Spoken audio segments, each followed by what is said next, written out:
What's up mga VisLog? Welcome to Visayang Tagalog channel. This is your host. I'm your hostess. So I'm Corlitz. So we are doing a simple dish for my VisLog kitchen. We call it Lumpiang Shanghai. So Lumpiang Shanghai daw, dapat Chinese Shanghai. Ito. So this is a classic and laging nasa handaan, finger food, Lumpiang Shanghai. So, let's do it and we start cooking.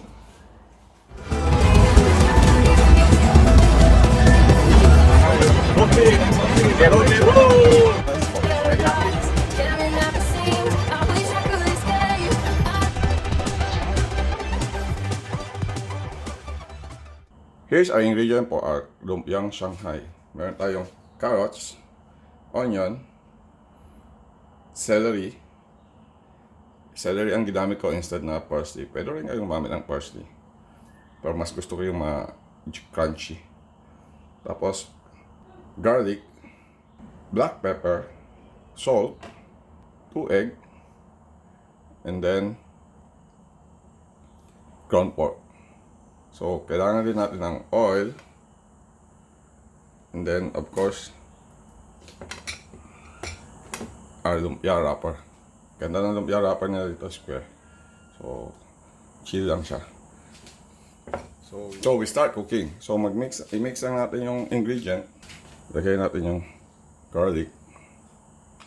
Yan. Onion. Wow. Make sure na ma-mix siya ng gusto. Kung meron kayong garlic powder, mas maganda rin. Masa-masa lang. Ayan.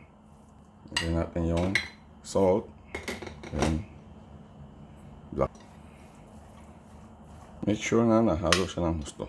Okay, mix lang natin siya. Once na ma-mix na yan, lagyan rin natin ng, nakalimutan ko kanina, lagyan din natin ng abalone sauce. So, new mo yung gamit kong abalone sauce. Lagyan natin dyan. Mix lang natin. Basic ingredient daw, sabi nila. Then, mix lang natin ulit.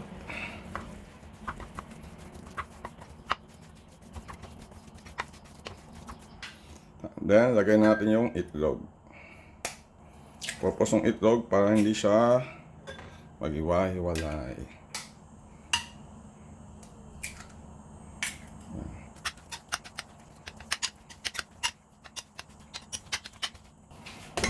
Yan, pag na-mix na natin yan, pwede na natin ilagay yung celery.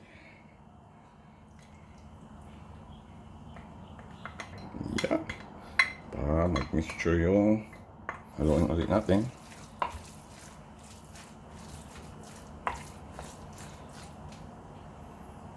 Make sure na mahalo siya ng gusto para magpantay. Pagkatapos, lagyan natin yung carrots.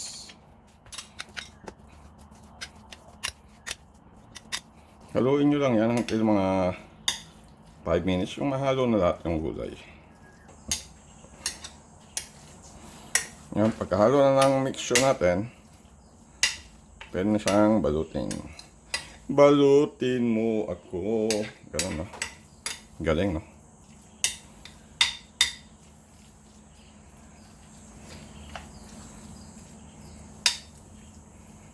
Then, pwede na tayong magbalot. So, ito yung para sa paste natin. Kulang tayo ng tubig. Tapos, lagyan natin yung flour. Pwede rin kayong gumamit ng itlog. Pero ako, marami na yung itlog kong nilagay ron. So, ito lang gamitin natin. Okay. Yan, haluin.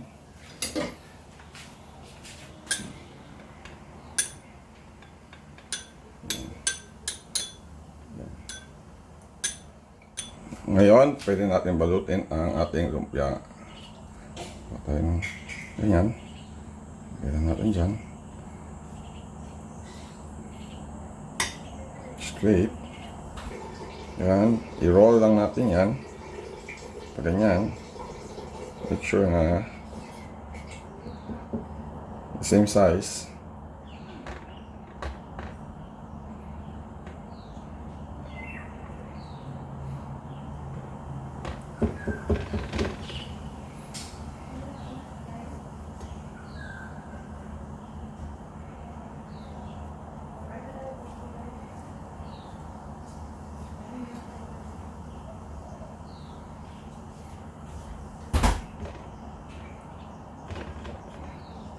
Roll it, roll it, and roll it.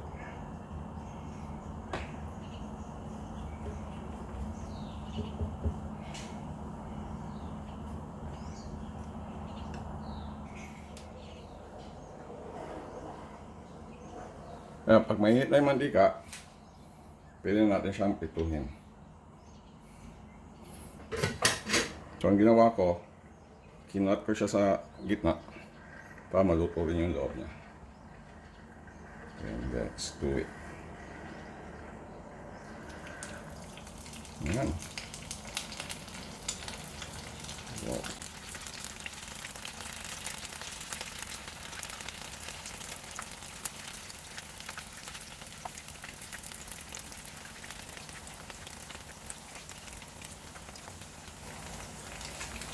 Hintayin lang natin siya mag golden brown. Medium heat para hindi masunog. Papantay yung luto.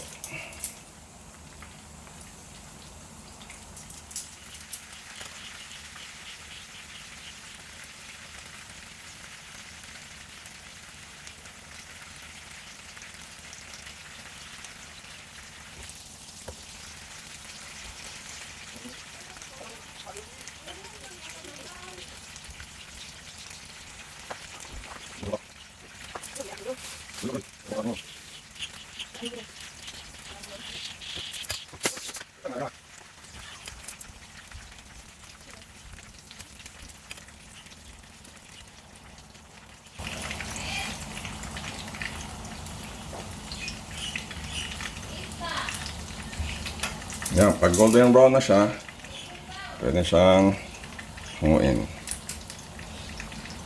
Yan.